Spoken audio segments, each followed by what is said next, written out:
This video of mine is about fibromyalgia, which is a disorder characterized by widespread musculoskeletal pain accompanied by fatigue, sleep, memory, and mood issues. Researchers believe that fibromyalgia amplifies painful sensation by affecting the way your brain processes pain signals. Symptoms sometimes begin after a physical trauma, surgery, infection, or significant psychological stress. In other cases, symptoms gradually accumulate over time with no single triggering event. Women are more likely to develop fibromyalgia than are men. Many people who have fibromyalgia also have tension headaches, temporomandibular joint disorders, irritable bowel syndrome, anxiety, and depression. While there is no cure for myalgia, a variety of medication can help control symptoms. Exercise, relaxation techniques, and stress reduction measures also may help. Okay. Now let me tell you the symptoms of fibromyalgia. The first and commonest symptom is this widespread pain. The pain associated with fibromyalgia often is described as a constant dull ache that has lasted for at least 3 months. To be considered widespread, the pain must occur on both sides of your body and above and below your waist. The second commonest symptom is fatigue. People with fibromyalgia often awaken tired even though they report sleeping for long periods of time. Sleeping is often disrupted by pain, and many patients with fibromyalgia have other sleep disorders such as restless leg syndrome and sleep apnea. Cognitive difficulties. A symptom commonly referred to as fibro-fog impairs the ability to focus, pay attention, and concentrate on mental tasks. Fibromyalgia often coexists with other painful conditions such as irritable bowel syndrome, migraine, and other types of headache, interstitial cystitis or painful bladder syndrome, temporomandibular joint disorder. So this fibromyalgia can coexist with these disorders. Okay. Now let me tell you the causes. Doctors don't know what causes fibromyalgia, but it most likely involves a variety of factors working together. These may include genetics. Because fibromyalgia tends to run in families, there may be certain genetic mutations that may make you more susceptible to developing the disorder. Infections. Some illnesses appear to trigger or aggravate fibromyalgia. Due to some infections, it can be aggravated. Okay. Physical or emotional trauma. Fibromyalgia can sometimes be triggered by physical trauma such as a car accident. Psychological stress, as I told you earlier, may also trigger the condition. Researchers believe repeated nerve stimulation causes the brain of the people with fibromyalgia to change. This change involves an abnormal increase in levels of certain chemicals in the brain that signal pain, which are known as neurotransmitter. In addition, the brain's pain receptors seem to develop a sort of memory of the pain and become more sensitive, meaning they can overact to pain signals. Okay. Now let me tell you the risk factor. Risk factors for fibromyalgia include your sex. Fibromyalgia is diagnosed more often in women than in men. There may be a family history. You may be more likely to develop fibromyalgia if a relative also has the same condition. Other disorders. If you have osteoarthritis, rheumatoid arthritis, or lupus, you may be more likely to develop fibromyalgia. Now let me tell you the complications. The pain and lack of sleep associated with fibromyalgia can interfere with your ability to function at home or on the job. The frustration of dealing with an often misunderstood condition also can result in depression and health-related anxiety. Now let me tell you the diagnosis of fibromyalgia. In the past, doctor would check 18 specific points on a person's body to see how many of them were painful when pressed firmly. New guidelines do not require a tender point exam. Instead, a fibromyalgia diagnosis can be made if a person has had widespread pain for more than 3 months with no underlying medical condition that could cause the pain. Blood test. While there is no lab test to confirm a diagnosis of fibromyalgia, your doctor may want to rule out other conditions that may have similar symptoms. Blood tests may include complete blood count, erythrocyte segmentation rate, that is ESR, and the abbreviation is ESR for erythrocyte segmentation rate. And then another test is done in joint problems, that is cyclic citrullineated peptide test, CCP. Okay, that can be done. Rheumatoid factor test can be done, and thyroid function test can also be ordered. Okay. Now let me tell you the treatment. In general, treatments for fibromyalgia include both medication and self-care. The emphasis is on minimizing symptoms and improving general health. No one treatment works for all symptoms.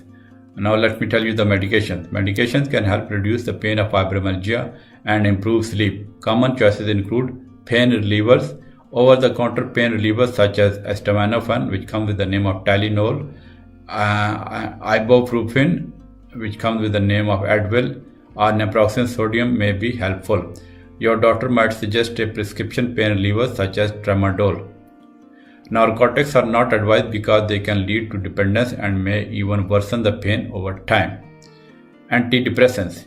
Duloxetine, which comes with the name of Cymbalta, and milnacipran Savella, which comes with the name of Savella, may help ease the pain and fatigue associated with fibromyalgia. Your doctor may prescribe amitriptyline or the muscle relaxant cyclobenzaprine to help promote sleep. Anti-seizure drugs.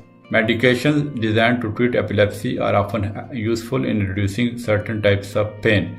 Gabapentin, which comes with the name of Neurontin, is sometimes helpful in reducing fibromyalgia symptoms, while pregabalin, which comes with the name of Lyrica, was the first drug approved by Food and Drug Administration to treat fibromyalgia. There are other therapies which I should tell you. A variety of different therapies can help reduce the effect that fibromyalgia has on your body and your life. And these therapies include physical therapy. A physical therapist can teach you exercises that will improve your strength, flexibility, and stamina. Water-based exercises might be particularly helpful. Occupational therapy. An occupational therapist can help you make adjustments to your work area or the way you perform certain tasks that will cause less stress on your body. Counseling. Talking with a counselor can help strengthen your belief in your abilities and teach you strategies for dealing with stressful situations. Now I should tell you some lifestyle and home remedies which are also very important in this chronic illness. Self-care is critical in the management of fibromyalgia. So here I should tell you some self-care techniques. Reduce stress. Develop a plan to avoid or limit overexertion and emotional stress. Allow yourself time each day to relax.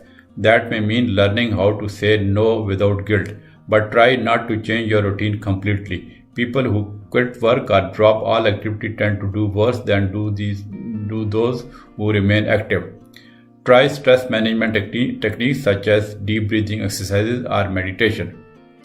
Get enough sleep. Because fatigue is one of the main characteristics of fibromyalgia, getting sufficient sleep is essential. In addition to allocating enough time for sleep, practice good sleep habits such as going to bed and getting up at the same time each day and limiting daytime napping. Exercise regularly. At first, exercise may increase your pain, but doing it gradually and regularly often decreases symptoms. Appropriate exercises may include walking, swimming, biking, and water aerobics. A physical therapist can help you develop a home exercise program. Stretching, good posture, and relaxation exercises are also helpful. Pace yourself. Keep your activity on an even level. If you do too much on your good days, you may have more bad days. Moderation means not overdoing it on your good days, but likewise it means not self-limiting or doing too little on the days when symptoms flare. Maintain a healthy lifestyle. Eat healthy foods. Limit your caffeine intake. Do something that you find enjoyable and fulfilling every day. Now I should tell you something about alternative medicine. Complementary and alternative therapies for pain and stress management are not new. Some, such as meditation and yoga, have been practiced for thousands of years, but their use has become more popular in recent years, especially with people who have chronic illnesses such as fibromyalgia. Several of these treatments do appear to safely relieve stress and reduce pain, and some are gaining acceptance in mainstream medicine. But many practices remain unproved because they have not been adequately studied. So the first technique in alternative medicine is acupuncture. Acupuncture is a Chinese medical system based on restoring normal balance of life forces by inserting very fine needles through the skin to various depths.